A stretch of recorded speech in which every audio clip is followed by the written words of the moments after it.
Hello NinBuzz, how are you guys doing today? My name is Shadow, and I am here today to bring you another exhilarating episode of the new Community Choice.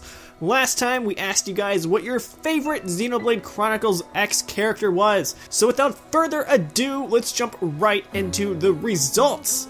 Coming in at number 5 with 9% of the votes, we have Nagi. Now, Nagi is an interesting character. He is the Secretary of Defense for New LA.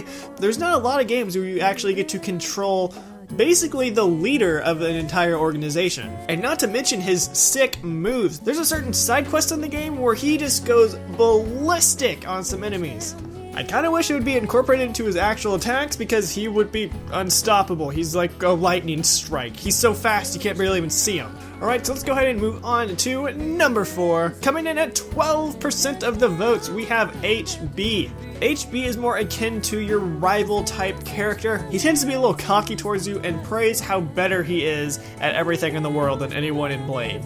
So of course you have to back him down and put him back in his place to prove that you are actually the top dog around here. While overall HB's morals are pretty good, he does question authority if it doesn't line up with his logic.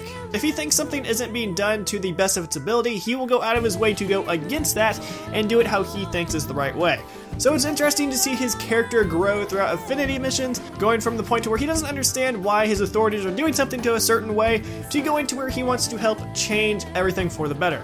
Alright, now moving on to something that I totally expected to make it to this list. Number 3, with 18% of the votes, we have Elma. Elma essentially is the main character of Xenoblade Chronicles X besides the player character. She's the squad leader of Team Elma, and she goes with you on all of your missions. She's a very, very strong fighter. She's able to defend herself in tough situations, and does her best to help anyone else that's in need. While most of her past is shrouded in mystery, and we don't really know a lot about her, you do get to learn more about her as time goes on, and I don't want to spoil anything, so I won't spoil anything. She's a very peace-loving character though, and she tries to go out of her way to take the route that has the least amount of violence involved, but that can't always happen, so she is ready to take whatever action is needed to get the job done. She definitely deserves a spot on this list, but I will agree, she doesn't deserve it over these top 2 characters, which are very deserving of these spots. So coming in at number 2 with 21% of the votes, we have Lao. Without giving too much away in the story, I'll just give you a rough basic of what happens. Lao is a really troubled character.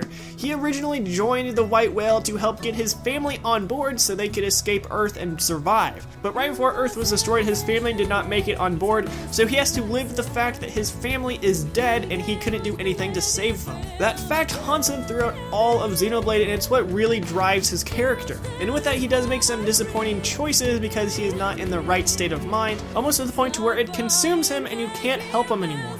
His character arc is very interesting, and it's what really drives Xenoblade Chronicles X to be a better story than it is. If Lao wasn't in the game, it wouldn't really be as good as it is. And with that, let's move on to the number 1 spot. Coming in at 25% of the votes, we have Lin Liku. Lin is the youngest Xenoblade Chronicles character ever. She comes in at 13 years old, and she is one of the lead mechanic and engineers in Xenoblade Chronicles X. At 13! For her age though, she is very mature. She's not afraid of a challenge or trying to take down some bad guy. That doesn't change the fact though that she still is a kid, and she can be a little childish at times, but it does make the situation a little bit funnier. Lin is actually one of the main factors that helps Lao out in his story arc, as she really does care about her friends and she doesn't want anything bad to happen to anybody. Even if someone makes a mistake, she takes the benefit of the doubt with people and wants them to do better in the future. While she may joke about literally killing Tatsu at times, overall she's a very, very sweet character and only tries to bring the better out of people. So there we go, there are your top 5 Xenoblade Chronicles X characters. Hopefully one of the characters you voted for made it on the list, but if they didn't, better luck next time. So with that, let's go ahead and move on to next week's question. For this next question, I'm going to be opening up to a much broader term, and I'm going to be asking you, what is your favorite Nintendo series? So that could be Mario, could be Kirby, could be Legend of Zelda, could be Xenoblade, could be Earthbound. Any series that's ever been made by Nintendo, go ahead and leave in the comments below, and we will see who gets the number 1 spot in next week's episode. And while you're doing that, make sure to like and subscribe subscribe if you have not already. It really helps support the show and tells me that you guys want more community choice. And if you want to take it a step further, you can subscribe to my personal channel where I do things. I actually just made a Xenoblade Chronicles theory about why Bionis is on Mira. So you might want to check that out if you haven't looked at it and you're interested in Xenoblade. Alright guys, well once again, thank you so much for watching, and I hope you have an amazing week, and make sure to stay beautiful.